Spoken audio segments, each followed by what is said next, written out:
Crônicas do Amanhecer, por Feijão, Centro Espírita Allan Kardec.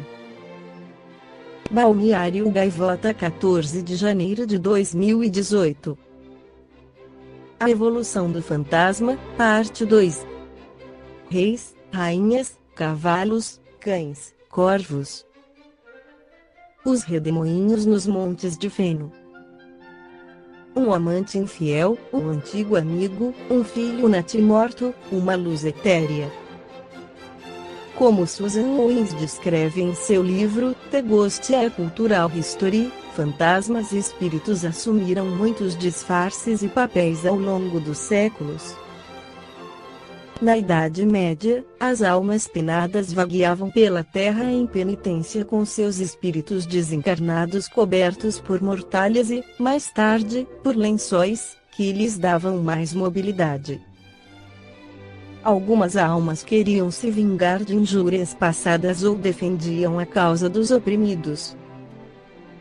Outras pregavam lições de moral, ou gostavam de boas conversas. Apesar de serem vistos como uma fantasia, uma superstição tola, os fantasmas povoam a história da humanidade. No século XV, as pessoas acreditavam que as almas dos que sofriam no purgatório lhes pediam ajuda para se purificarem de seus pecados e serem aceitas no reino de Deus. Quando a Igreja Anglicana rejeitou a noção de purgatório, as almas continuaram a habitar o mundo dos seres vivos, talvez por desconhecerem que tinham sido banidas da doutrina da Igreja. Então, essas visões passaram a ser obra do diabo, ilusões diabólicas destinadas a enganar os que tinham tendência à melancolia. A crença nas aparições sobrenaturais continuou durante o Iluminismo. O lema da Royal Society, Nullius in Verba, nas palavras de ninguém, questionava os dogmas vigentes e instigava a curiosidade pelo oculto. Daniel Bray viajou pela Grã-Bretanha compilando e organizando relatos de fenômenos sobrenaturais segundo os princípios da filosofia hermética. Joseph Glanville, autor de um livro de grande sucesso sobre histórias de fantasmas, dizia que os fantasmas podiam ser vistos, portanto, existiam. Nos séculos VIX, os fantasmas começaram a exercer um fascínio irresistível em poetas, pintores e escritores, o que resultou na criação da literatura gótica, pródiga em personagens fantasmagóricos e seres espectrais. No início da fotografia, escreveu Owens, a criação de imagens fantasmagóricas devido à longa exposição à luz dos negativos, estimulou a imaginação dos que acreditavam no sobrenatural. Assim, as imagens e visões quiméricas continuaram a povoar a imaginação dos homens ao longo do tempo. É uma pena que Susan Owens não tenha dedicado mais espaço às histórias sobre fantasmas no mundo atual, que ainda atraem um grande público.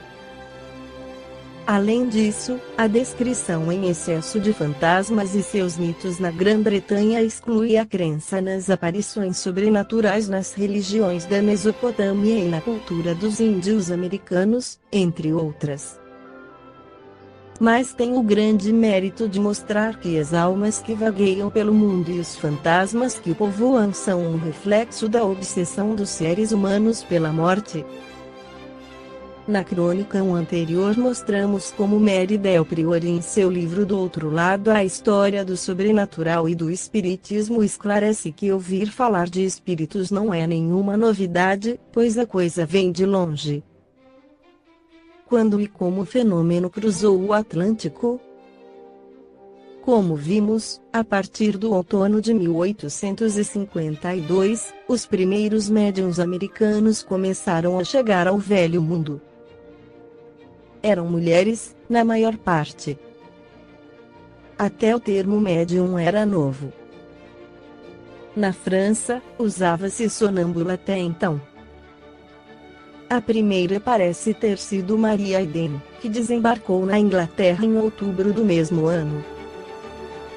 Embora apresentada como uma aventureira, ela impressionou figuras importantes como Robert Chambers, um dos primeiros teóricos da evolução, e o socialista Robert Owen. No ano seguinte, nascia o primeiro jornal espírita inglês, The Spirit World, ou O Mundo Espírita. O fenômeno se espalhou como água. Da Inglaterra, atravessou o Canal da Mancha, passou pela Prússia, cruzou o Reno, chegou à Áustria e à Rússia, até desembarcar na França. Em 1854, Hippolyte Léon Denis de Rivail, que adotaria o nome Allan Kardec, se interessou pelo assunto das mesas volantes. Homem dedicado aos estudos, ele viveu inicialmente para o ensino e a redação de manuais. A seguir, para o espiritismo. Nascido a 3 de outubro de 1804 numa família de juristas, em Lyon, na França, Hippolyte se educou na Suíça, onde se tornou colaborador do educandário no qual era aluno interno. Falava várias línguas, lecionava diferentes matérias e era tradutor de inglês, alemão e holandês. Formado na escola do pedagogo Henri Pestalozzi, ele afirmava que a educação do povo, fundada na tolerância e na fraternidade, era indispensável ao avanço da humanidade.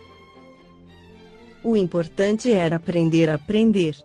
Lutou contra o castigo físico, que ainda era aplicado em crianças, e convidava os alunos a desenvolver a inteligência pela reflexão e o questionamento. Visionário, apostava no trabalho feminino, não como signo de inferioridade econômica, e sim como expressão de independência pessoal. Entre 1854 e 1857, a curiosidade de Rivail pelo fenômeno das mesas volantes aumentou, contam seus biógrafos. 20 anos antes, ele se instalara em Paris, no número 35 da Rua de Sèvres, onde fundou um curso com os métodos pedagógicos pestalozzianos. Em 1850, tornou-se contador de um teatro parisiense, onde se apresentava um dos maiores mágicos da época, um certo Lacaze. Iniciou-se então seu interesse pelo magnetismo e pelos fenômenos sobrenaturais. O que de início parecia uma futilidade se tornou assunto para pesquisa, pois tudo Rivail estudava de forma racional e científica. Como se moviam as mesas? E por quê? Como tantos, ele iria explicar esses fenômenos, inicialmente, pela existência de um fluido elétrico. Depois, pela atuação do espírito dos mortos, assunto sobre o qual se debruçou. Na primavera de 1855, ele participou de sessões organizadas por sonâmbulos e seus magnetizadores. Como muitas das mesas eram pesadas e lentas, a experiência se transformou. Passou-se a usar cestas e chapéus até chegar, mais tarde, à chamada escrita automática. Sonâmbulos pousavam a mão na pena, esperando que o espírito dispusesse dela. Dezenas de cadernos escritos dessa forma foram oferecidos a Rivail. Pouco a pouco, ele se convenceu de que as mensagens transcritas eram mesmo enviadas por espíritos extraterrestres. Ele complementava as informações dos escritos com diálogos que mantinha com os sonâmbulos magnéticos. Depois de preparar uma série de questões, ele as fazia às pessoas em transe, anotando as respostas que os espíritos transmitiam por sua boca ou pena. Rivail entreviu, então, a possibilidade de uma nova lei sobre a condição da alma após a morte e sua imortalidade. Em 1857, seus estudos conduziram à publicação do Livro dos Espíritos, contendo os princípios de sua doutrina sobre a natureza dos espíritos, sua manifestação e relação com os homens, as leis morais, a vida presente, a vida futura e o futuro da humanidade, escrito sob ditado e publicado por ordem dos espíritos superiores. Revail publicou sob o nome de Allan Kardec depois de saber por seu espírito familiar, o equivalente do anjo da guarda, que esse fora seu nome druida celta numa vida anterior. O recurso a um pseudônimo não tinha nada de excepcional. Seria normal no meio espírita nos anos 1860 e ainda tinha vantagem de não se expor numa época em que, embora a heterodoxia religiosa fosse tolerada, sempre se corria riscos. Ele não estava só. O século queria retomar o diálogo com os mortos que o cristianismo interrompera. Em 1862, o jovem Camille Flammarion, astrônomo recentemente convertido ao espiritismo e autor de A Pluralidade dos Mundos Habitados, homenageou a nova filosofia e dedicou seu primeiro livro a nossos ancestrais, os bardos gauleses, que cantavam o desprezo pela morte, e as sacerdotisas coroadas de azevinho que evocavam as almas. Estava extasiado com as levitações, a psicografia, as percussões e aparições luminosas de objetos que presenciara. Considerava que vira fenômenos tão extraordinários e tão opostos ao enraizado credo científico que fizera questão de publicar suas observações no Quarterly Journal of Science.